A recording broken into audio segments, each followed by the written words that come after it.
예, 생명은 식물의 생명이든지 동물의 생명이든지 사람의 생명이든지 간에 생명이 있다면 활동하고 성장합니다. 그런데 중요한 것은 영적인 생명, 영원한 생명은 하나님께서만 주실 수 있다라는 겁니다. 그래서 이런 영적인 생명과 식물적인 생명, 동물적인 생명, 또 인간의 어떤 지금 타락한 본성에서 나오는 그런 생명은 본질적으로 다르다는 거예요. 그래서 영적인 생명은 그 영적 생명의 아주 독특한 그런 특성, 생명의 원리를 가지고 있습니다. 성삼위 하나님만이 자기 자신 안에 생명이 있어요.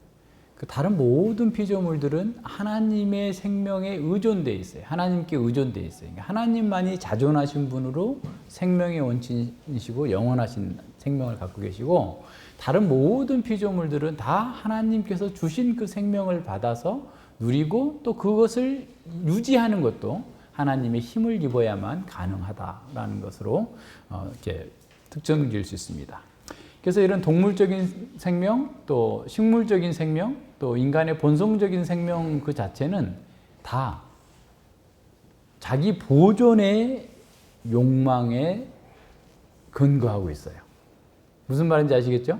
식물도 그렇고 동물도 그렇고 타락한 자연인도 그 생명의 특징은 자기 보존의 욕망이에요. 자기가 잘 먹고 잘 사는 것에 근거하고 있어요. 그런데 하나님께서 주신 영적인 생명은 그리스도 안에서 성령으로 말미암아서 주어진 그 영적인 생명의 특성은 뭐냐면, 물론 자기 보존의 능력도 있지만 욕망도 있지만 그보다 더 큰 것이 하나님을 향한 사랑이에요. 그래서 하나님을 향한 사랑이 있다라는 것이 다른 모든 것과 구별되는 영적인 생명의 특성입니다. 그래서 영적 생명의 원리는 다른 데서 발견될 수 없어요. 그래서 로마서 8장 8절에서는 육신에 있는 사람은 하나님을 기쁘시게 할 수 없다라고 했어요. 하나님을 사랑할 수 없다라는 거죠. 그래서 영적 생명의 원리는 그럼 어떻게 시작되느냐? 자기 부정에서 시작되는 거예요. 자기 십자가를 지고 주님을 따르는 것 속에서 영적 생명이 시작되죠. 예수님을 믿을 수 있기 때문에 그런 거예요. 성령에 의해서 우리 마음에 부어진 그 하나님의 사랑이 영적인 생명을 형성시키고 또 성장하게 합니다. 하나님을 향한 사랑은 그 영적 삶의 가장 기본적인 토대인 거죠. 그래서 영적인 삶은 하나님과 교제하고 그리스도와 교제하고 성령님과 교제하고 그리고 성도들과 교제하는 거예요. 그러니까 영적인 생명의 특성은 하나님을 사랑하지만 영적인 삶은 교제라고 볼 수 있어요. 생명의 하나님과의 교제, 생명을 가진 성도들과의 교제예요. 그렇기 때문에 영적인 생명은 홀로 거할 수 없어요. 홀로 거하면 안 돼요. 시들어 버려요. 물론 하나님과 교제할 수 있지만 하나님의 백성들, 하나님의 교회 공동체 속에서 그 생명의 교류가 있지 않으면 점점점 시들어 갈 수밖에 없습니다. 그리고 하나님께서 주시는 그 사랑은 서로 인격적으로 교제하는 거예요. 인격적으로 교제한다는 말은 뭐냐면 하나님께서 우리에게 사랑을 부어주셨죠. 하나님께서 자신을 우리에게 주셨어요. 우리가 하나님을 사랑한다는 것은 우리 자신을 하나님께 드리는 거예요. 우리가 성도들과 교제한다는 것은 나를 성도에게 주는 거고 성도가 나를 가져갈 수 있도록 하는 거예요. 그게 교제고 그게 영적 생명의 바탕이고 은혜입니다. 이걸 누가 할 수 있겠어요? 하나님의 은혜를 입은 사람만이 가능한 거예요.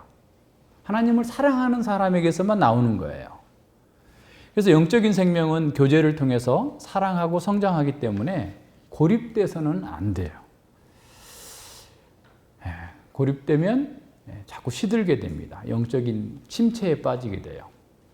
그래서 우리는 시험과 유혹을 이길 수 있는 힘 또한 하나님을 향한 사랑에서 나온 것처럼 이 마지막 때에 재림을 기다리면서 주님의 사람으로 살 수 있는 수많은 유혹과 어려움을, 고난을 이겨낼 수 있는 힘 또한 바로 하나님을 향한 사랑, 영적 생명의 특성 속에서만 가능한 거예요. 그리고 그런 속에서 하나님과 교제하고 성도들과 교제하는 것 속에서 진정으로 하나님 나라의 그 복을 누리면서 이 종말의 시대에 잘 승리하면서 나아갈 수 있다는 사실을 기억해야 됩니다. 자, 이제 36절에 보면은요. 24장 3절에서 제자들이 두 가지 질문을 했어요. 다시 한번 봅니다. 이제 한 2달 정도 지났죠. 우리가 지금 마태복음 24장을 2번 강설을 하고 그동안 좀 쉬었는데, 3절에 보면 예수님께서 감람산에 앉으셨을 때, 그러니까 성전이 다 멸망할 거다. 24장 1절과 2절에서는 다 멸망할 거다라는 얘기를 하시고 좀 성전 동편산 감람산에 앉으셨어요. 그래서 제자들이 와서 묻습니다. 예수님께. 어느 때에 이런 일이 있겠사오며 어느 때에 이런 일은 뭐겠어요? 바로 앞에 언제 성전이 파괴되고 예루살렘이 멸망할 건가에 대해서 첫 번째 질문을 하여 두 번째 또 주의 임하심과 주님께서 파루시아 하시는 것, 다시 오시는 것과 세상 끝에 무슨 징조가 있습니까? 라고 두 가지 질문을 한 거예요. 그래서 예수님은 4절부터 35절까지 예루살렘 성 그리고 성전의 파괴를 보여주는 징조를 7가지로 전달해 주셨어요. 7가지를 전달해 줬고, 그리고 이제 36절부터는 예수님이 다시 오시는 재림의 때에 대한 징조, 그리고 언젠지 연월일시는 모른다. 그 성부 하나님만 아신다. 라고 말씀하십니다. 그러면서 7가지의 비유를 들어서 마지막 때 예수님이 재림하실 때까지 이 땅에 있는 제자들이 겪어야 될 상황과 해야 될 일이 어떻게 준비해야 될지, 예수님이 다시 오시는데 어떻게 맞이해야 할 것인지에 대해서 7가지 비유로 말씀해 주세요. 뿐만 아니라 여기 지금 24장 36절, 39절, 42절, 43절, 44절, 50절, 25장 13절에 깨어있으라라는 말이 명시적이면서도 암시적으로 7번 나와요. 그러니까 다시 말하면 무슨 말이냐면 예수님이 다시 오실 때까지 제자들은 깨어있어야 된다라는 거예요. 특별히 우리가 23장부터 25장까지 지금 종말 강화까지 보면서 7이라는 수, 7이라는 수는 굉장히 중요했어요. 왜냐하면 바리새인들에게, 끝까지 예수님의 말씀을 거부하는 바리새인들에게 예수님은 7가지 화를 선포해요. 영원히 멸망할 거다, 지옥 갈지어다라고 화를 선포합니다. 그리고 24장에 와서 예루살렘이 어떻게 멸망할 것인가, 그 멸망의 징조가 어떤 것인가에 대해서 7가지의 징조를 가르쳐 주세요. 그게 지난번에 봤죠. 24장 5절에서 거짓 그리스도들이 많이 나타날 거다. 24장 6절과 7절 전반부에서 전쟁이 많이 일어날 것이다. 24장 7절 하반부에서 자연재해가, 기근도 있고 지진도 있고 많을 거다. 24장 9절에서 성도들의 고난, 24장 10절로 13절에서 배교가 일어날 것이고, 24장 14절에서 세계적인 복음 전파가 이루어질 것이고, 24장 15절로 18절에서 멸망에 가증한 것이 예루살렘 성을 포위할 것이다 라고 하는 것으로 7가지의 징조를 이루어 주셨는데, 그 징조는 이미 다 1세기 AD 70년에 다 이루어졌다라고 그랬죠. 그래서 그렇게 이루어진 사건들을 요세푸스의 기록에서도 분명하게 나오고, 그 뒤에 로마의 개선문에, 티투스의 개선문에도 부조로 그림까지 그려져 가지고 지금도 보존되어 있는 그 상태가 잘 드러나고 있습니다. 자, 그러면서 예수님께서는 이제 예수님의 재림과 관련된 어떠한 징조도 없을 거다라고 선언하고 계세요. 만약에 재림하실 때까지 제자들은 그러면 어떻게 살아야 될 건가? 징조가 없는데, 이것에 대해서 깨어있으라라고 하는 주제를 가지고 7개의 비유를 보여주고 있어요. 7개의 비유가 전체 깨어있으라는 그 주제의 다양한 방면들을 보여주고 있는 거예요. 이해하시겠죠? 그래서 그 내용들을 우리가 잘 기억하면서, 그래서 원래는 제가 이 7개의 비유를 5번에 걸쳐서 설교를 하려고 했는데 그냥 다 하나씩 하기로 했습니다. 그래서 그제 계속 준비하다 보니까 이건 우리에 해당되는 거니까 좀 더 자세하게 또 깊이 있게 다루는 것이 필요하겠다 싶어서 7번에 나누어서 25장까지 설교를 할 예정입니다. 그래서 이 부분들을 잘 기억하시면서 봅니다.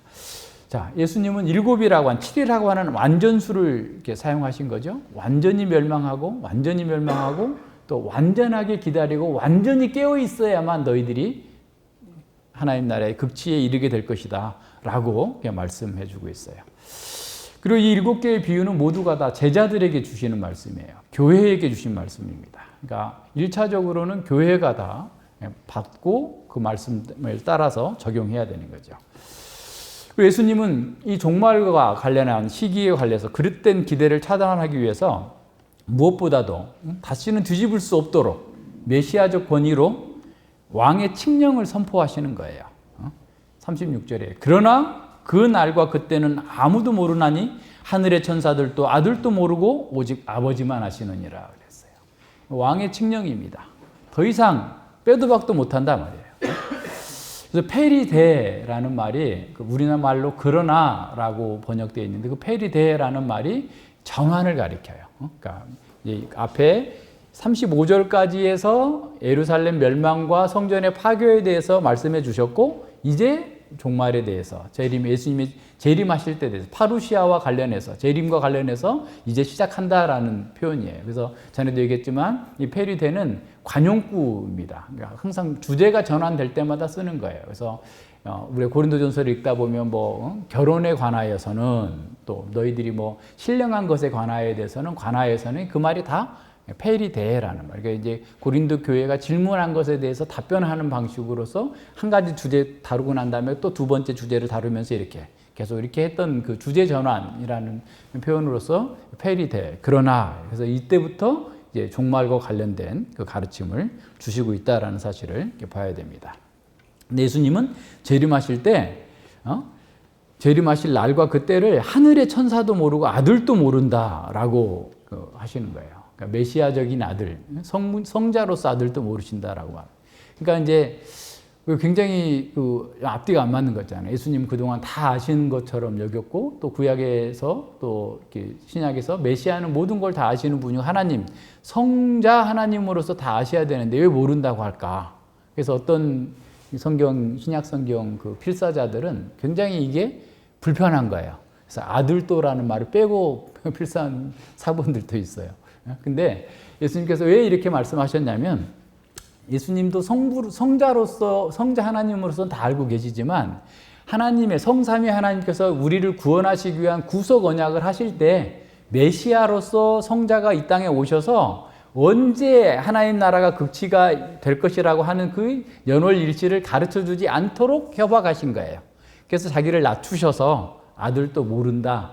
다시 말하면 누구도 이거 알려고 하지 마라 그 말입니다. 쉽게 말하면 아주 강력한 표현이에요. 그러니까 이렇게 주님께서도 메시아로서 이 땅에 다시 오실 것이지만 그 때가 언제인지를 알려주도록 되지 않았으니 너희들은 그 때가 언제인지를 자꾸 이렇게 살펴가지고 거기에 맞춰서 어떻게 살려고 하지 말고 이제 이어지는 7개의 비유에 나오는 방식대로 깨어서 하나님의 말씀대로 그 방식에 따라서 살라라고 가르치시는 거예요. 자, 그래서 이 예수님의 말씀에는 그 어떤 것으로도 깨뜨릴 수 없는, 파괴될 수 없는 강력한 메시지가 들어있는 거예요. 다시 말하면 예수님의 재림의 날과 때를 알려고 하지 말라. 그리고 또 하나는 그날을 알아냈다고 하는 그 모든 주장은 다 거짓이다 라고 하는 거예요. 대략 앞으로 한 5년에서 10년 사이에 예수님 오실 것 같아. 그것도 다른 복음이고 그것도 잘못된 거예요. 대략도 없어요. 여기서는 어떤 방법도 없어요. 이제 계속 나오지만 도둑처럼 오시는 거고 계속 아무도 알지 못하는 때에 오는 거예요. 이런 상황을 생각해 보면 어떤 그 기간을 정해놓고 이때쯤이면 온다 이렇게 하는 것마저도 거짓이라는 사실을 기억해야 됩니다. 다시 말하면 어떤 방식으로든 예수님의 재림의 시기나 연월일시를 말하는 것 그 자체가 다른 복음을 전하는 것이 돼요. 그래서 예수님은 이 종말의 때에 대한 정확한 어떤 그 때를 알고자 하는 방식의 온갖 미혹과 거짓된 가르침들이 난무할 것을 이미 내다보시면서 아예 못 박아서 이렇게 말씀해 주시는 겁니다. 아들도 모른다 라고 선언하시는 거예요. 자, 예수님은 다시 오십니다. 반드시 다시 오세요. 그러나 언제 오시는지에 대해서는 가르쳐 주시지 않았어요. 그건 성부 하나님께만 속한 것이다. 나도 모른다 라고 할 정도로 그걸 알려고 하지 마라 라고 말씀하신 거나 마찬가지입니다. 따라서 우리는 36절에서 두 가지를 기억해야 됩니다. 첫째는 예수님께서 반드시 이 역사를 종결하기 위해서 오신다라는 거예요. 인생이 한 번 죽는 것이 정해져 있는 것처럼 이 역사도 시작됐지만 종결의 날을 기다리면서 그 향해서 나아가고 있다는 사실을 기억해야 됩니다. 그러니까 하나님 나라가 창세 전부터 예정됐던 대로 그것을 이루기 위해서 계속해서 역사가 진행되고 있고 종결할 그때를 향해서 전진하고 있다는 사실을 기억해야 됩니다. 자, 그렇다면 우리는 하나님 나라의 목표에 맞추어서 살아가야 돼요. 하나님 나라와 상관없이 그냥 내 인생 내가 알아서 하겠다라는 방식으로 사는 것은 그가 누가 됐든지 간에 그는 실패한 인생을 살게 될 것입니다. 따라서 우리는 무엇을 하든지 하나님 앞에 설 것을 전제하면서 하나님의 뜻에 합당하게 살려고 노력해야 됩니다. 이것이 계속해서 주어지고 있는 7개의 비유에서 강조되고 있는 내용입니다. 두 번째는 하나님 나라를 완성하기 위해서 예수님이 언제 다시 오실지에 대한 어떤 특정한 날을 찾으려고 하는 그 모든 시도는 잘못됐다라는 거예요. 그래서 24장 36절과 25장 13절을 같이 보세요. 이게 수미상관 기법으로 되어 있어요. 하나로 묶어주는 겁니다. 그러나 그날과 그때는 아무도 모르나니 그랬죠. 25장 13절 그런즉 깨어있으라 너희는 그날과 그 시를 알지 못하느니라. 그러니까 아주 강력하게 그 날에 대해서 알지 못하니까 깨어있어야 된다라고 말씀하고 있습니다. 그러니까 많은 사람들이 수많은 기적과 이적을 가지고 오고 아주 정교한 그 논리를 가지고서 예수님이 재림의 때를 뭐 설정한다 할지라도 우리는 그거 다 거짓말이다 생각하고 버려야 된다라는 사실을 기억해야 됩니다. 자, 예수님은 재림의 때와 징조를 알려주시지 않았고 대신에 예수님이 다시 오실 때까지 교회와 신자가 어떻게 살고 어떤 준비를 하면서 살아야 되는지에 대해서 7가지 비유를 말씀해 주셨어요. 그러니까 오늘은 그 첫 번째 비유. 하나님 나라가 이미 왔어요. 그러나 아직 완성되지 않는 이 기간은 마치 노아의 시대와 같다라는 거예요. 그러니까 노아 시대의 사람들은 홍수로 멸망하기 전까지 먹고 마시고 장가들고 시집가는 일에 열중했어요. 이런 상황에서 노아는 당시 사람들이 다 보는 앞에서 방주를 예비하였고 의의 복음을 선포했습니다. 하지만 당시의 모든 사람들은 노아가 전하는 그 메시지에 귀를 기울이지 않았습니다. 그 당시에 뭐 정확하게는 알 수 없겠지만 수억 명, 수십억 명 아마 오늘날 사람들보다 더 많았을 수도 있어요. 왜냐하면 그 사람들은 몇백 년 살았잖아요. 보통 막 600년, 700년 살았잖아요. 그러면 죽는 사람은 어쩌다 한 명씩 있고 동네에 죽는 사람 어쩌다 한 명 있고 태어나는 사람은 얼마나 많았겠어요. 그죠? 그러면 뭐 한 가족만 해도 막 수백 명씩 되고 막 이랬을 정도의 어마어마한 사람들이 태어나고 살고 죽고 하는데 그럼에도 불구하고 그렇다면 세세 하나님의 아들들, 하나님의 자녀들 세세 택함받은 백성들이 반이라고 하고 택함받지 못한 가인의 후손들이 반이라고 치더라도 어마어마한 사람들이 아마 있었을 텐데 수천만 명, 수억 명이 있을 수도 있는데 그럼에도 불구하고 그 사람들은 말씀을 듣지 않았다라는 거예요. 자, 그러면 그들에게 예배가 없었을까요? 전혀 그렇지 않아요. 똑같이 예배 드렸어요. 가인 계통 사람들은 안 했을 수 있지만 셋 계통의 사람들은 여호와의 이름을 부르는 사람들이에요. 그래서 하나님의 아들들이라고 표현한 거예요. 계속해서 예배를 드리고 있어요. 경건한 삶의 모양은 다 가지고 있었어요. 그런데 문제가 뭐예요? 창세기 우리 공부했으니까 창세기 6장에서 말하고 있는 것은 그들이 사람의 딸들, 다시 말하면 가인의 후손들과 통혼하는 거예요. 가인의 후손들과 통혼했다라는 것은 무슨 말이냐면 가인의 사람들, 가인들과 같이 힘의 논리 또는 세상의 논리를 가지고서 그들과 동일한 세계관을 가지고 동일한 것을 추구하면서 살았다라는 거예요. 그러니까 결혼보다 더 심한 가치관의 그 동일시는 없습니다. 그러니까 그들이 항상 예배하고 하나님께 제사를 드렸다 할지라도 그들의 마음은 여전히 세상의 번영과 자기 욕망이라고 하는 그 우상에 가득 채워져 있었습니다. 그러니까 이런 상황들처럼 예수님이 오실 때도 그럴 거라는 거예요. 그러니까 우리는 교회만 나오면, 예배당에 나오면 다 구원받았다라고 인정해주고 싶어 해요. 근데 2000년 교회사 가운데 또 성경 시대에 다 뒤져봐도 한 명도 예배 드렸기 때문에 다 구원받았다라고 하는 경우는 한 번도 없어요. 오히려 예배를 무너뜨리고자 하고 교회를 무너뜨리고자 하는 시도는 없었던 때가 없어요. 반대로. 그러니까 모든 사람이 하나님만을 예배한다 라고 했을 때는, 그때는 아마 아담 하와가 타락하기 전에는 그렇게 모든 사람, 두 사람이라도 모든 사람이 100% 하나님을 순수하게 예배했겠지만, 그 이후에 모든 사람들은 예배에 참여하지만 아닌 사람들이 항상 있었다라는 사실들을 기억해야 됩니다. 오히려 교회를 없애려고 하는 그런 시도는 모든 시대에 계속되었어요. 그래서 어떤 학자는 이렇게 말했어요. 개들이 교회를 공격해가지고 교회를 없애버리고자 했지만, 없애버리고자 온갖 노력을 다 했지만 죽은 것은 교회가 아니고 개들이 죽었다. 무슨 말인지 아시겠어요? 교회를 무너뜨리고자 하는 수많은 악한 세력들이 개떼처럼 달려들어서 교회를 잡아먹으려고 했지만 결국 죽은 것은 개들이었지 교회가 아니었다라는 거예요.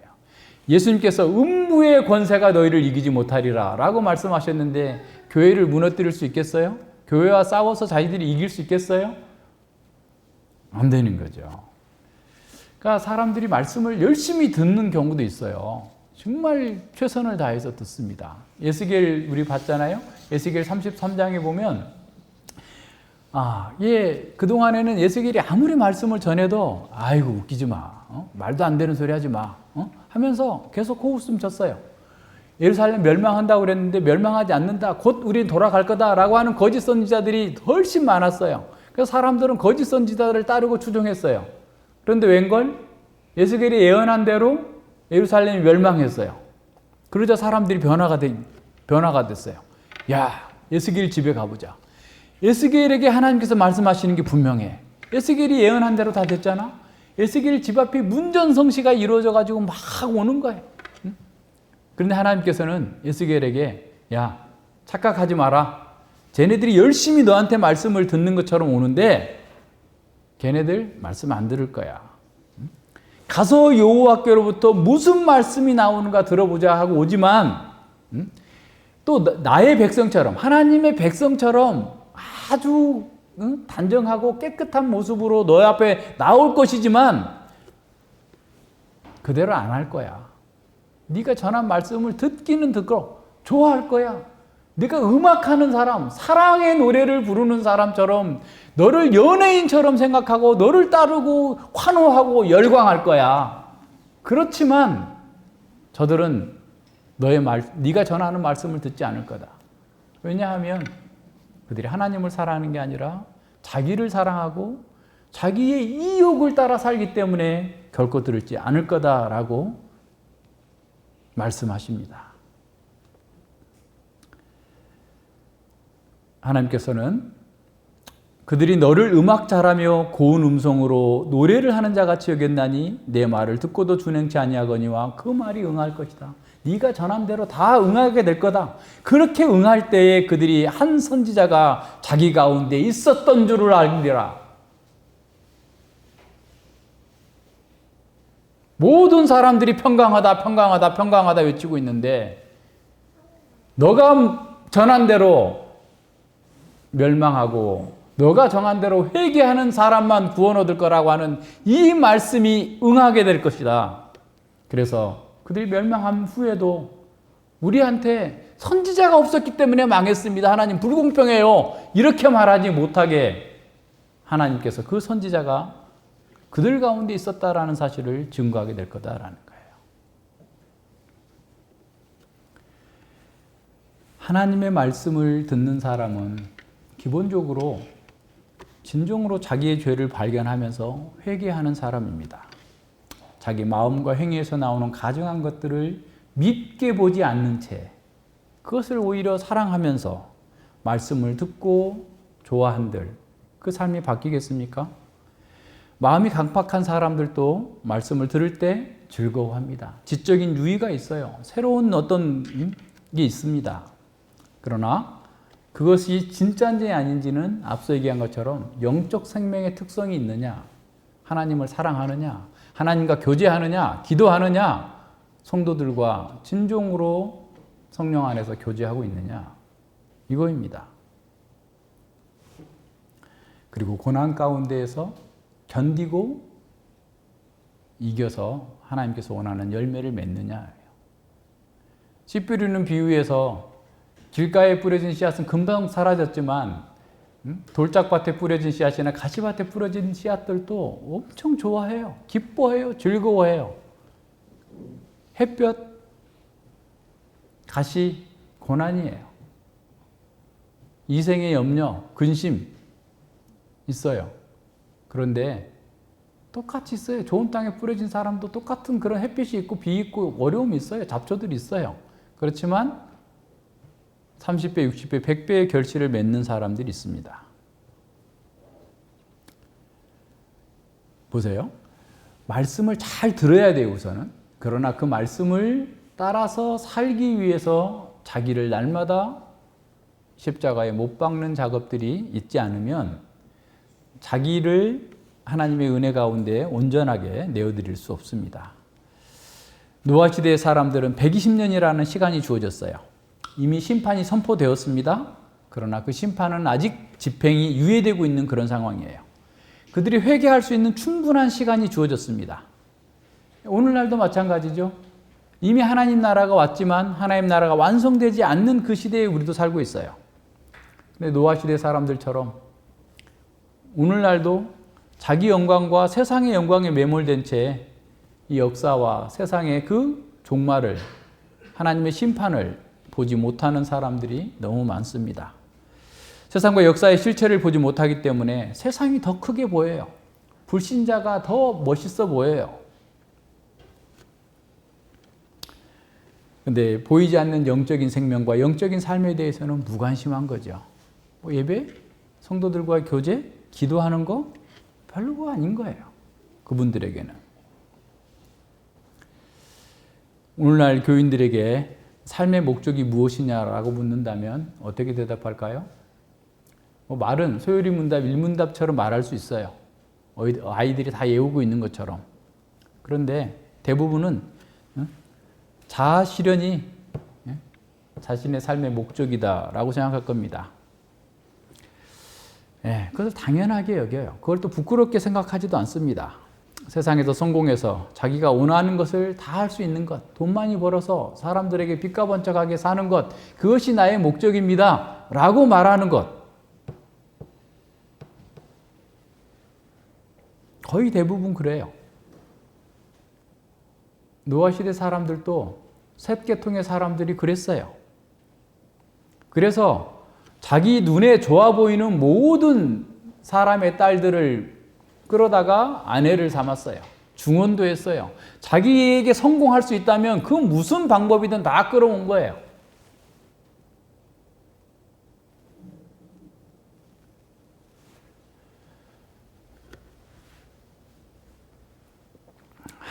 오히려 하나님을 섬기는 것도, 예배 드리는 것도 자기의 욕망을 충족시키기 위해서 예배 드리는 거예요. 내가 하나님께 많이 드리면, 많이 투입하면 하나님께서 더 많은 선물을 주실 거다, 은혜를 주실 거다라고 하는 기복적인 생각을 가지고 하나님께 예배하면서 나오는 거예요. 그런 사람들을 향해서 하나님은 오늘 또 이렇게 말씀하실 거예요. 나의 신이 영원히 사람과 함께 하지 아니하리니 이는 그들이 육체가 됨이라. 이는 그들이 육체가 됨이라. 라고 탄식하지 않을까요? 실제로 우리가 하나님을 영화롭게 하고 그를 영원토록 즐거워하는 것은 하나님과 교제하면서 하나님을 사랑하는 것이 나에게 가장 큰 기쁨입니다. 그것이 나의 삶의 목적입니다. 라고 말할 수 있는 것이에요. 우리가 주님의 은혜로 죄와 사망의 권세에서, 자아와 세상의 그런 유혹에서, 사탄의 권세에서 해방되었다고 한다면 우리는 진정으로 자유한 가운데에서 하나님을 사랑하면서 하나님 안에서 은혜를 누리는 거예요. 우리가 하나님의 말씀을 따라 사는 것이 짐이 아니라 말씀을 따라 사는 것이 우리에게 진정으로 자유를 주는 거고, 하나님의 뜻에 합치된 우리의 의지가 합치되는 것만큼 우리가 자유를 누려요. 그렇게 해보세요. 그렇게 하지 않고서 아유 안 되던데 이렇게 얘기하면 아직 그 하나님의 선하심을 맛보지 못해요. 우리가 우리의 자신의 생명과 우리의 활동과 우리의 모든 것이 하나님의 영광을 위해서 사용될 때 세상과는 비교할 수 없는 그런 기쁨과 능력이 있어요. 이것이 인생에서 누릴 수 있는 가장 큰 기쁨이에요. 우리가 하나님을 예배할 수 있고 하나님을 예배하는 공동체에 참여하는 것보다 이 땅에서 우리에게 주어지는 그 특권과 복이 없어요. 바울은 골로새서 3장 17절에서 이렇게 말씀합니다. 또 무엇을 하든지 말에나 일에나 다 주 예수 이름으로 하고 그를 힘입어 하나님 아버지께 감사하라. 무엇을 하든지 말이든 일이든지 주님의 이름으로 하고 주님의 영광을 위해서 하고 주님의 힘을 입어서 하나님께 감사하는 삶을 살고자 하라라는 거예요. 이보다 복되고 아름다운 삶이 없다라고 선언합니다. 하나님의 말씀은 우리의 마음을 변화시키고 평강과 안식과 우리의 마음의 조화와 균형을 주는 거예요. 그 말씀 안에서 우리가 행할 때 우리는 그 무엇으로도 감당할 수 없는 능력과 기쁨을 공급받게 됩니다. 이것을 경험하지 못한 사람들은 계속해서 세상에서 허접한 것들을 가지고 자기 사욕을 쫓기 위해서, 자기 영광을 찾기 위해서 이리저리 기웃거리고 있는 거예요. 사실 불쌍한 거잖아요. 그게 무슨 의미가 있습니까? 자, 노아의 때와 같을 거다라고 하는 그 초점은 노아 시대 사람들이 자기 영광과 세상을 추구하느라고 하나님의 말씀을 무시하고 자기 영광을 추구하다가 결국 멸망한 것처럼 예수님께서 재림하실 때까지 교회에 다니는 사람들마저도 자기의 사욕과 세상의 영광을 얻기 위해서 세상과 타협하고 세상을 들어오고 무슨 짓이라도 다 할 수 있을 거다라는 거예요. 어떤 사람은 자기 수입이 늘고 자꾸 성공하니까 더 자기가 대단한 사람이라고 생각할 겁니다. 오히려 말씀을 무시하고 자기 정욕을 따라 살았더니 더 잘되고 더 성공하게 되기 때문에 자기를 돌아볼 기회마저도 없어요. 자기를 사는 게 맞나? 라고 하는 생각마저도 할 수 없을 정도로 너무 분주하고 너무 바쁘고 너무 크게 성공을 한 거예요. 그러나 노아 시대 사람들처럼 하나님의 말씀을 무시하던 그 사람들은 예기치 않는 날에 멸망하게 될 겁니다. 노아와 노아의 그 가족들은 하나님의 경고를 받았고 경외함으로 그 말씀을 준행했어요. 그들은 홍수가 언제 올지 날짜를 계산한 것이 아니라 오히려 그들은 하나님의 말씀을 듣고 순종한 거예요. 물론 하나님의 은혜가 있었기 때문에 그렇게 할 수 있었던 겁니다. 만약 노아가 하나님의 말씀을 들었지만 그 말씀대로 하지 않았다면 그들은 결코 구원받을 수 없었을 것입니다. 그런데 노아의 상황을 한번 보세요. 우리의 상황과 별반 다르지 않아요. 세상의 영광을 쫓아서 불나방처럼 불 속으로 뛰어들고 있는 그 사람들 속에서 둘러싸여서 살고 있었어요. 뿐만 아니에요. 그들에게 광란의 질주를 멈추라고 선포하면서 하나님의 말씀을 준행하고 그 시대 가운데에서 자신이 가지고 있는 생명과 재산과 그 모든 것들을 다해서 하나님의 말씀대로 그 시대적 사명을 감당하기 위해서 사력을 다했습니다. 아마도 노아를 모르는 사람뿐만 아니라 가장 가까이서 지냈던 사람들마저도 조롱했을 거예요. 에레미야의 친구들이 에레미야에게 덫을 놓고 저놈 넘어지게 하자. 그리고 진짜 하나님께서 저들을 보호하는 게 보자 라고 할 정도로 조롱했던 것처럼 노아를 조롱하는 사람들이 가득 찼을 거예요. 심지어 노아에게 일당을 받고 배를 제작하고 배를 만드는데 동원됐던 수많은 인력들도 노아의 메시지를 듣지 않았어요. 그를 업신여겼어요. 노아의 설교를 들었던 사람들, 노아와 옆에 있는 것만으로도 아유 재수없어 저리 가 라고 하면서 그를 정죄하고 조롱했을 수도 있어요. 어떤 사람은 노아가 전하는 말을 듣지 않고 노아가 행하고 있는 그 가치관에 동의하지는 않아도 야, 그래도 저 사람의 의지를 좀 봐라. 우리가 볼 때 절대로 쓸데없는 짓 같은 짓을 하지만 저렇게 120년 동안 쉬지 않고 하지 않느냐? 저 사람의 신념, 저 사람의 의지 하나는 알아줘야 돼. 라고 말한 사람도 있었을 거예요. 그렇지만 그도 노아의 메시지를 듣지 않았어요. 방주로 들어오지 않은 겁니다. 자, 은혜 받은 사람과 은혜 받지 못한 사람의 분별 기준 첫 번째는 뭐냐면 영적인 시각이 열려 있느냐 닫혀 있느냐는 거예요. 다시 말하면 사람을 외모로 보느냐 아니면 그 사람 속에 하나님의 생명이 있는 것을 보느냐 볼 수 있느냐 그 차이입니다. 교회 와서 성경을 배우고 열심히 해도 영적인 시각이 어두워진 채 있을 수 있어요. 그래서 실상을 제대로 보지 못하는 거예요. 그럴 때 어떻게 해야 되겠어요? 기도해야 돼요. 하나님께서는 그래서 우리에게 부르짖으라. 하나님의 지혜를 알고 싶습니다. 하나님 나라의 그 영광을 보고 싶습니다라고 기도할 때 내가 너희들을 회복시키실 거다. 그럼에도 불구하고 너희들이 기도해야 된다. 기도하기를 원하시는 겁니다. 당시 사람들은 수백 년씩 보통 살았어요. 무드셀라는 969년을 살았죠. 그렇게 오래 살았어요. 100년 동안 내가 축구 한번 열심히 해보자. 100년 동안 요트 한번 타보고 돌아다니자. 별짓을 다 해본 사람들이었을 거예요. 그랬으면 이제는 노아가 전하는 메시지를 듣고 하나님 말씀을 따라 살자. 라고 해야 될 것 같은데 그러지 않았어요.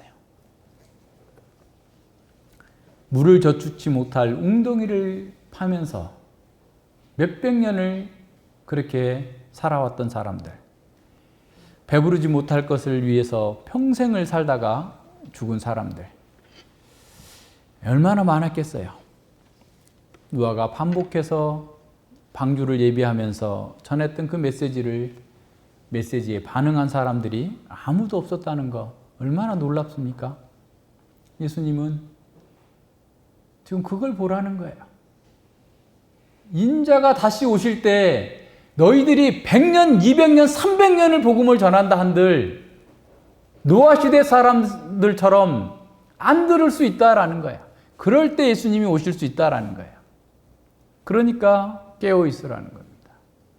인자가 임할 때도 사람들이 자기 사욕을 쫓을 스승을 따라가되 하나님의 말씀을 따라서 준행하는 사람들은 희귀할 거다라고 말씀하시는 거예요. 저도 노인들에게 70년 동안 그렇게 살아보셨잖아요. 이제 다른 삶의 방식을 한번 선택해 볼 수 있지 않을까요? 라고 전도하지만 아니야. 오히려 더 굳어집니다. 하나님 은혜가 아니고서는 이 복음을 듣고자 하지 않아요. 복음을 듣는 것 자체로서도 큰 은혜예요. 예수님께서도 요한복음 5장 40절에서 이렇게 말씀합니다. 그러나 너희가 영생을 얻기 위하여 내게 오기를 원하지 아니하는도다. 영원한 생명을 얻기 위해서 안 와요. 근데 이들이 성경에 무지한 사람들이거나 성경을 반대하는 사람들이 아니에요. 바리새인들이에요. 지도자들이에요. 가장 열심히 있다고 하는 사람들이 그랬어요. 영생을 얻기 위해서 예수님께 나오면 되는데 왜 안 나오죠?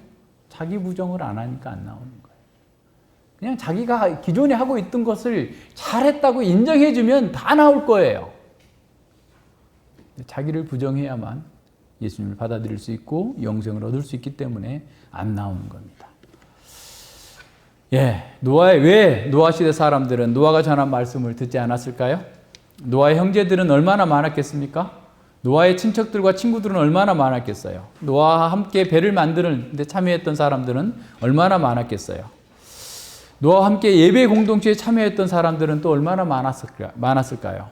셋의 계보를 따라서 난 그 사람들은 택한 백성이라는 그 자부심을 가지고 늘 예배에 참석했을 겁니다.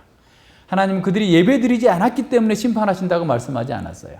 하나님은 그들이 육체가 되었기 때문에 그들을 심판하신다고 선언하셨습니다. 그들이 육체가 된 증거의 가장 확실한 것은 뭐냐면 사람의 딸들, 가인 계통의 사람들과 통혼한 겁니다. 왜 하나님의 택하신 백성들이 그렇게 많은 종교 활동을 하고 열심히 뭔가를 했는데 육체가 되어버렸을까요? 택하신 백성들이 육체가 되었다는 실질적인 의미가 뭘까요? 예수님은 그들이 먹고 마시고 장가들고 시집가는 것이 잘못되었다고 말씀하시는 게 아닙니다. 사람들이 장가가고 먹고 마시는 것 다 생리적인 욕구예요. 금욕주의를 하라고 말씀하신 게 아니에요. 하나님께서 주신 선물이죠. 감사함으로 받으면 돼요. 문제는 택한 사람들이 세상 사람들과 명예를 함께해서 통혼을 한 거예요. 다시 말하면 하나님의 백성인 교회마저도 세상의 세계관을 받아들여서 육체가 되어버렸다라는 거예요. 세상 사람들과 별반 다르지 않게 되면 육체, 죽은 사람과 똑같다라는 겁니다. 그래서 심판을 받아서 망하게 될 거다라고 선언합니다. 누가복음 17장 26절로 36절에 보면 이 내용에 대해서 좀 더 분명하게 나타납니다. 노아의 때와 된 것 같이 인자의 때도 그러하리라. 노아가 방주에 들어가던 날까지 사람들이 먹고 마시고 장가들고 시집가더니 홍수가 나서 저희를 다 멸하였으며 롯의 때와 같으리니 사람들이 먹고 마시고 사고 팔고 심고 집을 짓더니 롯이 소돔에서 나가던 날에 하늘로서 불과 유황이 비오듯 하여 저희를 멸하였느니라. 인자가 나타나는 날에도 이러하리라. 만일 사람이 지붕 위에 있고 그 세간의 집 안에 있으면 그것을 가지러 내려오지 말 것이요 밭에 있는 자도 이와 같이 뒤로 돌이키지 말 것이라. 롯의 처를 생각하라. 무릇 자기의 목숨을 보존하고자 하는 자는 잃을 것이요 잃는 자는 살리라 그랬어요. 예수님의 재림의 때 먹고 마시고 장가들고 사업하고 뭐 쾌락을 추구하고 집을 짓고 온갖 일들을 다 몰두할 겁니다. 그런데 예배가 없어졌다고 말씀하시는 게 아니에요. 그러면 계속해서 하던 대로 했다는 거예요. 그렇죠? 겉으로 보기에는 모든 게 정상적이에요. 다 잘 돌아가고 있는 것처럼 보여요. 하지만 그 안에는 소돔과 고모라처럼 육체의 정욕을 추구하는데 온통 거기에 혈안이 되어 있고 부와 권력을 얻고 이생의 자랑을 얻는데 모든 관심이 거기에 초점이 거기에 맞춰져 있었던 거예요. 자기의 목숨을 보존하려고 동분서주하다가 영원한 사망을 당하게 됐고 오히려 예수님을 위해서 자기의 목숨을 잃는 자만이 영원한 생명을 얻을 것이다 라고 말씀합니다. 심지어 롯의 아내는 이미 심판이 시작됐어요. 두려운 일이 시작됐어요. 그런데 세상에 대한 미련을 버리지 못하고 뒤돌아보다가 죽었어요. 롯의 처를 생각하라. 예수님이 오실 때까지 사람들은 세상에 대한 사랑, 자기에 대한 사랑에 중독된 채 계속해서 그것만을 추구하면서 살게 될 거다라는 거예요. 교회마저 하나님 중심의 세계관을 버리고 세상의 세계관을 받아들여서 육체가 되어서 살 것이다. 세상과 다를 것은 교회 다니는 것뿐이다. 나머지는 다 똑같다. 이렇게 말씀하시는 거예요. 오늘날도 교회 청년들이 믿는 사람보다 믿지 않는 사람과 결혼하는 것을 주저하지 않는 이유는 대부분 믿지 않는 사람들이 돈도 많고 학벌도 좋고 좋은 직장에 다니니까 그런 사람 선택합니다. 그러면서 전도하면 되지, 교회 데려오면 되지 라고 생각해요. 그런데 얼마 되지 않아서 전도가 안 되고 오히려 믿지 않는 사람과 똑같아져요.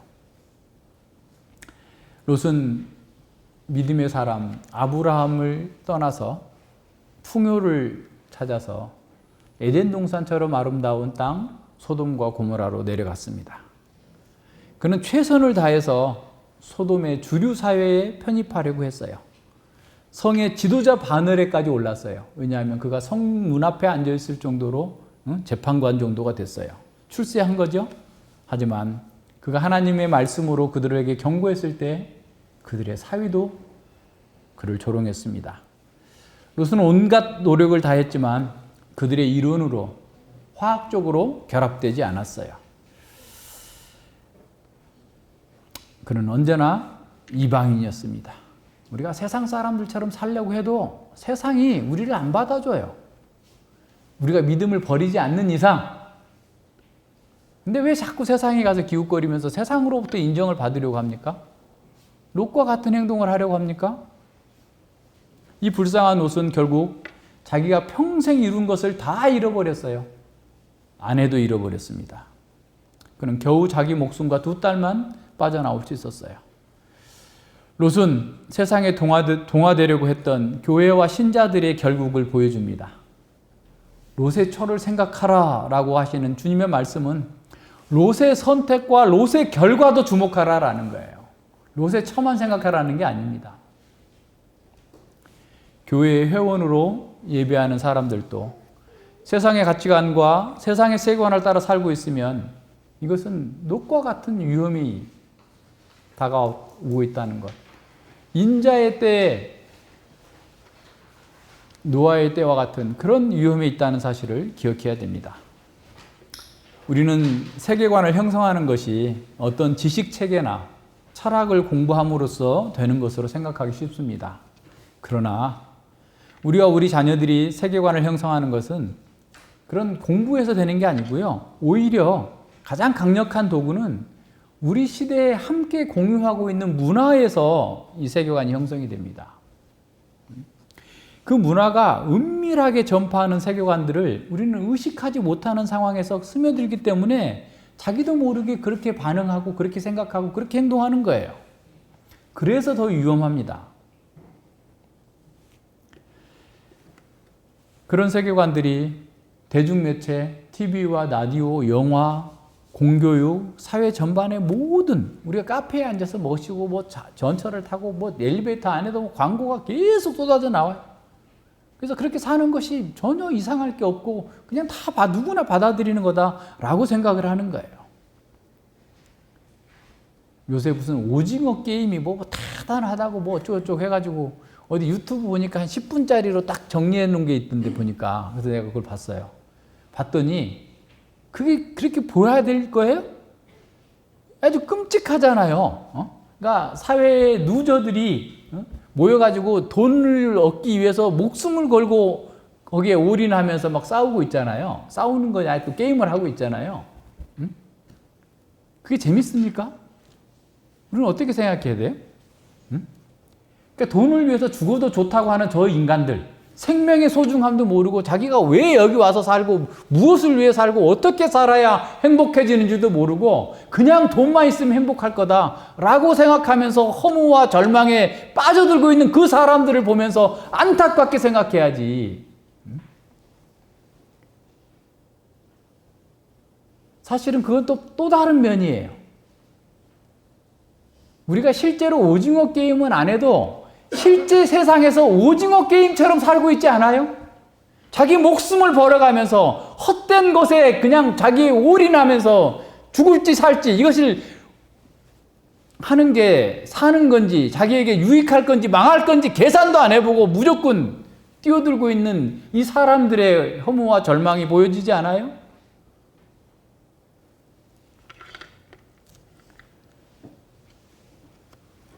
이런 세계관들, BTS가 뭐 그렇게 대단합니까? BTS가 노래하는 게 뭐예요? 하나님 없이 우리끼리 잘 먹고 잘 살자 얘기하고 있는 거 아니에요. 그런데 BTS가 유명하다고 목사들이, 사모들이 그런 사람들을 칭찬하고 좋아하고 교회 애들이 그런 노래를 따라 부르고 있으면 그런 세계관이 교회에 가득 차 들어와 있는 거예요. 다 육체가 되어버렸다. 교회에 은밀하게 들어와가지고 그것이 마치 기독교의 복인 것처럼 기독교의 사상인 것처럼 둔갑하고 가르쳐지기도 하고 있는 이런 상황입니다. 그래서 많은 사람들이 그게 문제가 있는지 어쩐지도 모르고 그냥 받아들이는 거예요. 예배는 열심히 드려요. 전도도 열심히 해요. 그런데 세속주의의 그런 세계관들, 잘못된 세계관들을 막 갖다 받아들이는 거예요. 그럼 왜 그렇게 할까? 제가 보기에 2가지 이유가 있어요. 첫 번째는 뭐냐면 앞서 얘기한 것처럼 이런 세상의 세계관이 어떤 지식의 체계를 가져와서 기독교는 잘못됐고 어쩌고저쩌고 교리가 어쩌고저쩌고 쭉 이렇게 이런 식으로 얘기하면 우리가 정신 똑바로 차리고 안 되지. 그거 아니야. 이거 이단이야. 이거 뭐야. 탁탁 하면서 다 막아낼 거예요. 그런데 이런 문화가 주는 그런 세계관들은 전혀 그냥 그냥 흡수되도록 만드는 거예요. 냄새도 없고 보이지도 않는 독가스처럼 쏙 스며 들어와 가지고 사람들의 영혼을 다 파괴해 버리고 세상의 세계관으로 다 점령해 버리는 거예요. 교회가 세상처럼 바뀐 거예요. 두 번째는 이런 세상의 세계관이 교회에 너무 잘 부합되는 것은 말씀을 교회가 전하지 않기 때문에 그렇습니다. 세상의 위험에 대해서 경고해 주지 않아요. 영적인 분별력을 갖도록 사람들에게 진리를 가르쳐 주지 않아요. 하나님의 말씀이라고 하는 그 레이더로 이것은 어떻고 저것은 어떻다라는 것을 분별할 수 있도록 보여줘야 되는데 그렇게 하지 않아요. 그래서 우리의 육신의 욕망과 잘 맞아요. 세상의 세계관은. 우리의 육신의 죄된 본성은 그런 걸 추구하잖아요. 그러니까 그게 잘 맞기 때문에 들어와요. 방해 없이 들어옵니다. 스텔스 전투기는 레이더망을 피해서 레이더망에 걸리지 않는 것처럼 이 세상의 세계관들은 영적인 분별력이 약한 교회들의 레이더망에 성도들의 레이더에 걸리지 않아요. 다 좋아 보여요. 저게 나쁜 것이라고 생각하지 않아요. 그렇기 때문에 교회의 세계관, 교회의 성도들의 생각과 삶을 다 주장하는 겁니다. 이 시대의 교회도 육체가 되어버렸다 라고 탄식하지 않을 수 있습니까? 신자들은 자신의 삶과 생각이 어떻게 형성됐는지 모르는 사이에 세상의 세계관을 당연하게 받아들이고 있어요. 그리고 그 세계관에 지배를 당하고 있습니다. 교회 열심히 출석하지 않은 게 아니에요. 열심히 출석해요. 찬양하고 예배에 참석합니다. 열심히 해요. 그런데 세상의 세계관에 사로잡혀서 육체가 되어버렸어요. 다시 말하면 세상 사람과 다른 점은 아무것도 없고 교회만 다니는 게 다른 거예요. 그런 사람들 너무 많잖아요. 지난주에도 제가 어느 서점에 가가지고 모처럼 오랜만에 그 서점에 가서 책을 이렇게 보고 있는데 그래도 서점까지 와서 책을 사려고 하는 사람들은 꽤 열심히 있는 분들이잖아요. 근데 그 대화하는 내용을 옆에서 이렇게 듣고 싶어서 들은 게 아니에요. 얘기하니까 들리는데, 탄식이 나와요, 탄식이. 저런 정도의 생각을 갖고 살고 있구나.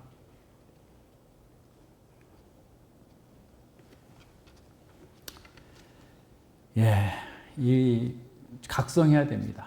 다른 사람이 아니라 우리 안에, 우리 또한 육체가 되어버린 상태로 살고 있지는 않는지 돌이켜 봐야 됩니다. 모든 세계관은 무엇을 해야 구원을 얻을 수 있는가에 대한 질문에 답을 제시하면서 사람들을 모읍니다. 그래서 세계관이 이론적으로 형성되든지 아니면 문화를 통해서 은밀하게 들어오든지 간에 세계관은 우리의 생각과 우리의 행동 방식을 결정합니다. 공산주의 세계관은 재화와 이런 생산을 다 공평하게 나누면 이 땅에 유토피아가 올 거다. 그것이 구원이다. 그 구원을 이루기 위해서는 몇 천만 명 죽어도 상관없고 그런 사회를 만드는 것이 우리의 지상 과제다. 라고 하면서 수천만 명이 죽으면서 공산사회를 이루려고 했지만 다 안 됐잖아요. 거짓인 것이 드러났죠. 자본주의는 어떻습니까? 더 많은 생산을 하고 더 많은 부가가치를 생산해서 더 많은 사람들에게 더 많이 부를 누리면 행복할 거다? 더 많이 부를 가지고 있는 사람들이 더 많이 정신과 병원에 다니고 있어요. 더 많이 괴로워하고 더 고통스러워하고 있어요.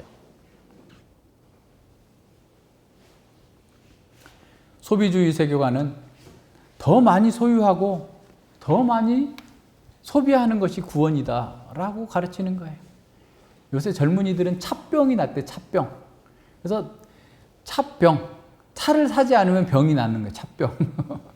그래서 자기 능력도 안 되는데 막 그냥 그 외제차를 사고 막 이렇게 해가지고 그렇게 산다는 거예요. 왜? 소비가 자기가 어떤 사람이에요. 자기 정체성을 소비에서 찾으려고 하는 거예요. 개인주의 세계관, 자기가 궁극적인 실체예요. 자기가 모든 것의 판단 기준이에요. 자기만을 위해서 사는 거예요. 이게 다, 뭐 어떤 세계관이든지 간에 다 우리 문화 가운데서 아주 가볍게, 즐겁게, 은밀하게 들어오니까 우리가 그것의 위험을 보지 못하는 거예요. 그래서 그 속에서 그냥 그렇게 저렇게 살면 나도 행복해지는갑다 하면서 거기에 몰려가는 겁니다. 세상의 세계관을 받아들이고 그것이 세상의 세계관이 우리의 삶을 형성하는 순간 우리도 노아 시대의 사람들처럼 육체가 되어버립니다. 영적인 시력은 상실되어서 영원한 실제를 보지 못하게 되고 세상이 전부인 것처럼 보입니다. 세상에서 성공과 부, 권력과 명성을 얻는 것이 그 마음을 다 차지해버립니다. 예배와 신앙생활은 하고 있겠지만 그것은 형식적으로 하는 것이고 주님의 말씀을 통해서 진정으로 참된 실제가 무엇인지를 알아보지 못합니다. 그런 상태가 계속된다면 거듭난 생명이라 할지라도 질식되게 돼요. 그 특성이 점차 드러나지 않게 됩니다. 그 총명이 어두워지고 마음이 굳어져서 하나님의 생명으로부터 떠나버리게 되는 결과가 나와요. 예레미야 4장 22절에서 내 백성은 나를 알지 못하는 우둔한 자요 지각이 없는 미련한 자식이라 악을 행하기에는 지각이 있으나 선을 행하기에는 무지하도다 라고 탄식하면서 말씀하고 있어요. 지금 우리도 예루살렘이 멸망할 때 그 예레미야 시대와 같은 탄식할 수밖에 없는 교회의 상황을 보고 있는 것은 아닙니까? 자, 그렇다면 아무도 구원받을 수 있는 희망은 없는 것일까요? 모든 사람이 다 주님을 버릴지라도 은혜로 구원받은 노아가 있었습니다. 오늘날도 노아처럼 구원을 얻은 사람들이 있습니다. 그들은 은혜에 합당한 삶, 곧 노아처럼 주의 말씀을 엄중하게 받고 그 말씀을 준행하면서 방주에 들어가는 사람입니다. 에베소서 2장 8절로 10절을 봅니다. 너희가 그 은혜를 인하여 믿음으로 말미암아 구원을 얻었나니 이것이 너희에게서 난 것이 아니요 하나님의 선물이라 행위에서 난 것이 아니니 이는 누구든지 자랑치 못하게 하게 함이니라. 우리는 그의 만드신 바라 그리스도 예수 안에서 선한 일을 위하여 지으심을 받은 자니 이 일은 하나님이 전에 예비하사 우리로 그 가운데에서 행하게 하려 하심이라 그랬어요. 자, 은혜로 인해서 믿음으로 말미암아 구원 얻은 사람의 특징은 뭐냐면 자기를 자랑하지 않는다는 거예요. 사람을 자랑하지 않는다는 거예요. 돈을 자랑하지 않고 그 어떤 것도 자랑하지 않는 사람이에요. 그러면서 뭘 하는 사람이라고요? 선한 일을 하는 사람이에요. 예수님 안에서 선한 일을 하는 사람, 그 사람이 은혜가 있고 믿었고 하나님의 백성이라는 사실을 노아처럼 보여주고 있는 거예요. 똑같아요. 우리가 은혜를 입었다면 우리는 사람을 자랑하거나 자기를 자랑하지 않아요. 정말 주님을 자랑하고 주님께서 우리에게 주신 일들, 주님께서 기뻐하시는 일을 하고자 열심을 낼 거예요. 하나님의 영원한 역사의 경륜을 알고 하나님 나라가 극치에 이를 때까지 그 일을 전진시키는데 내가 어떤 일을 해야 될 것인가, 그 일을 위해서 헌신하겠다라고 나가는 거예요. 다시 말하면 교회의 아로, 교회의 공동체, 교회의 지체로서 교회의 행보에 자신의 삶을 함께 가는 겁니다. 그런 선한 일로 나타난 그 열매가 바로 그가 구원받았다라고 하는 가장 중요한 증거인 거예요. 어떤 사람들은 믿음으로 구원을 얻었다고 확신 있게 말은 하지만 자기를 자랑합니다. 자기중심적인 삶을 삽니다. 주님께서 기뻐하시는 것, 주님께서 원하시는 선한 일에 대해서는 관심조차도 없어요. 어떻게 봐야 될까요? 하나님의 은혜는 역사하게 합니다. 일하게 합니다. 노아처럼 누가 비웃고 누가 조롱해도 끝까지 그의 말씀대로, 주님의 말씀대로 그 일을 이루게 하는 거예요. 주님의 은혜는 주님께서 원하시는 선한 열매를 내도록 그 능력을 나타내도록 만들어주시는 거예요. 바로 여기에서 교회와 성도들의 영광이 드러납니다. 우리가 승리할 수 있는 비결은 세상의 세계관을 대항합니다. 세상의 세계관은 실제와 맞지 않고 그것은 허무와 절망과 사망으로 이끌 뿐이다라는 사실들을 우리는 말해주고 선언합니다. 그러나 세상을 위해서 우리는 기독교 세계관으로 사는 것이 얼마나 고상하고 아름다운지를 보여주는 거예요. 그것이 우리의 사명이에요. 교회만이 사망과 죄 가운데서 허망과 절망 가운데서 허우적거리고 있는 그 사람들에게 이 사회에 유일하고 확실한 대안이라는 사실을 우리가 보여주는 거예요. 우리가 노아처럼 기독교 세계관으로 무장해서 세상의 세계관의 허구와 절망을 폭로하도록 우리는 부르심을 받았어요. 주님이 오실 때까지 우리는 그 일을 멈추지 않고 해야 될 사람들이에요. 동시에 기독교 세계관만이 다 안 맞아. 공산주의 세계관 가져와봐. 안 맞아. 실제와 안 맞잖아. 신자유주의 이 모든 것들 다 가져와도 다 실제와 맞지 않잖아. 라는 것을 보여주면서 오직 성경만이, 기독교 세계관만이 우리에게 현재와 미래와 영원까지 유일한 구원의 길이라는 사실을 증거하도록 우리에게 하나님 예수님께서 지금 그 사명을 맡기신 거예요. 그것은 깨어 있어야만 가능한 사명입니다. 이것이 우리에게 복이고 우리의 사명이에요. 자, 그렇다면 우리가 기독교 세계관을 어떻게 정립할 것인가? 우리가 열심히 공부해 왔는데 했는지 먼저 봐야 돼요. 자, 생각해 보세요. 기독교 세계관을 정립하는 데는 첫 번째 거대 담론을 가지고 있어야 돼요. 이야기가 있어요. 이야기가. 하나님께서 우리에게 세상은 이렇다 조직신학으로 계시해 주시지 않고 이야기로 만들어 주셨어요. 하나님과 인간과 세상과 사단과의 관계 속에서 어떤 것이 참된 실제인지를 얘기로 보여줬어요. 자, 그래서 우리는 창세기 공부가 중요해요. 창세기와 기독교 세계관 공부하는 건 뭐냐면 메가 스토리를 아는 거예요. 거대 담론을 아는 거예요. 역사는 왜 시작했고 어쩌다가 이 모양 이 꼴이 됐고 장차 구원자는 어떻게 올 것이고 그리고 그 구원받은 사람은 어떻게 살다가 어떻게 역사가 이루어질 것인가에 대한 그 이야기를, 메가 스토리를, 성경의 이야기를 굳건하게 붙들고 있어야 그 속에서 자기 정체성이 나와요. 아, 나는 이런 사람이구나. 하나님의 자녀이구나. 하나님의 자녀로 부르심을 받았구나. 그 정체성 속에서 내가 어떻게 살아야 될 것인가에 대한 교리가 나오는 거예요. 우리 세계관학교 교육과정이 부족하지만 그래도 최소한의 그런 과정들을 이끌어 내놨어요. 그걸 잘 공부하고 숙지해 나가야 됩니다. 그러면서 동시에 하나님의 은혜를 구하고 자기를 부정해 나가야 돼요. 하나의 지식을 얻는 것에서 만족하는 것이 아니라 그 지식에 자신을 굴복시켜 나가는 거예요. 내가 하나님의 말씀에 굴복하면 하나님의 종이면서 동시에 왕이에요. 내가 자유한 사람이 되는 거예요. 그것을 위해서 있습니다. 우리 청년들이 기도하면서 돈을 많이 주는 회사보다 교회를 섬기기 위해서 교회에 가까운 곳에 직장을 달라고 기도한 것.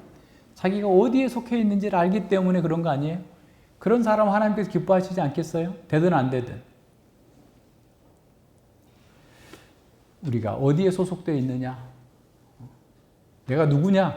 3B라고 그랬죠? 내가 누구냐? 내가 어디에 속해 있느냐? 내가 어떤 사람이 되어야 되느냐? 라고 하는 것에 대한 분명한 정체성이 있어야 이 세상에 기웃거리지 않고 이 세상의 조롱과 허무와 절망에 참여하지 않고 주님 말씀대로 노아처럼 믿음으로 살아갈 수 있는 거예요. 이런 모든 면에서 잘 생각해 봐야 됩니다. 자, 그래서 우리는 이 시대를 본받지 말고 오직 마음을 새롭게 함으로 변화를 받아 하나님의 기뻐하시고 온전하신 뜻이 무엇인지를 분별하고 그렇게 행해 나가야 됩니다. 우리가 믿는다고 주장해서 우리의 삶이 바뀌지 않습니다. 오히려 우리의 마음이 바뀌어야 돼요. 우리의 전 존재가 바뀌려면 마음이 바뀌어야 됩니다. 우리의 행동이 바뀌려면 마음이 먼저 바뀌어야 돼요. 마음이 중심입니다. 성경의 이야기들은 처음부터 끝까지 우리의 마음이 먼저라고 가르치고 있어요. 마음이 바뀌려면 하나님의 은혜가 아니고서는 불가능합니다. 하나님의 은혜를 구해야 돼요. 그래서 마음은 우리의 영적 삶의 본거지입니다. 그래서 주님께 우리에게 주신 성령으로 말미암아 하나님의 사랑을 우리 마음 가운데 부어주셨어요. 하나님은 그 아들의 영을 우리 마음 가운데 보내서 우리가 아빠 아버지라 부르게 하셨어요. 하나님은 우리에게 인치시고 보증으로 그 성령을 우리 마음에 부어주셨어요. 하나님의 은혜가 있어야 됩니다. 자, 믿음으로, 은혜로 말미암아서 믿은 사람은 하나님의 선하시고 기뻐하시고 온전하신 뜻이 무엇인지를 알고 싶어 해야 돼요.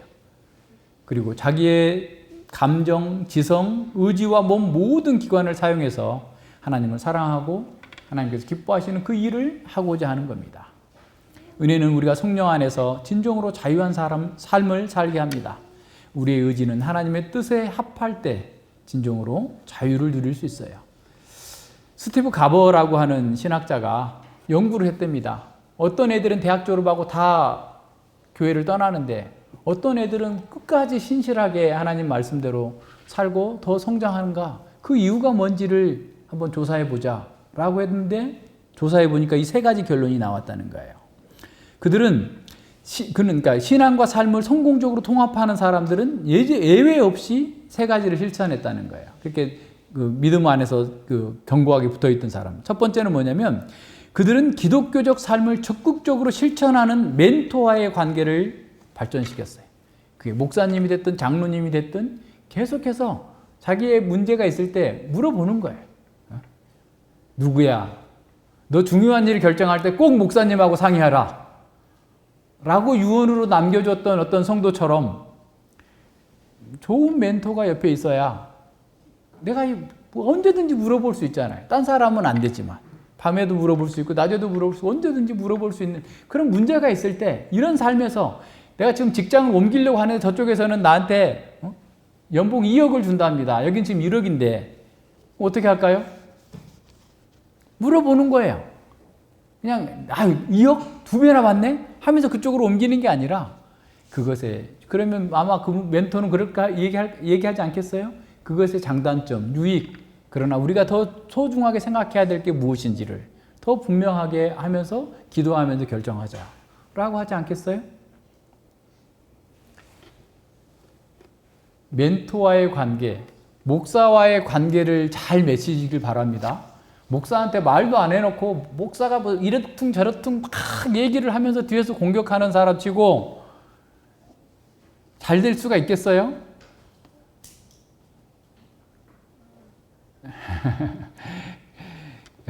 좋은 의도로 우리는 여러분 저뿐만 아니라 우리 모두가 다 우리 상호 목회한다 그러잖아요. 우리 모두가 다 여러분을 위해서 존재하는 사람이죠. 바울이 그러잖아요.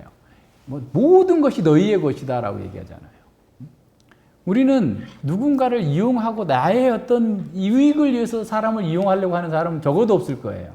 다 우리를 위해서 얘기하는 사람이잖아요.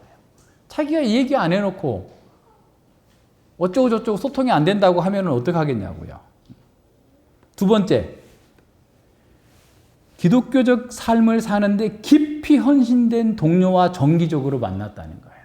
그러니까 교회 공동체 안에서 아까 얘기한 것처럼 생명의 그 삶이 아까 생명의 특징은 하나님을 사랑하는 거고 영적 생명의 그 삶은 늘 교제하는 거라고 그랬잖아요.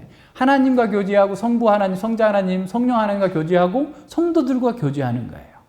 정기적으로 매주일 참여하고 수요일도 참여하고 계속 참여하면서 정기적으로 만났어요. 그래서 우리의 삶을 성찰하는 것은 우리 개인적인 것보다 공동체가 훨씬 더 깊이 볼 수 있어요.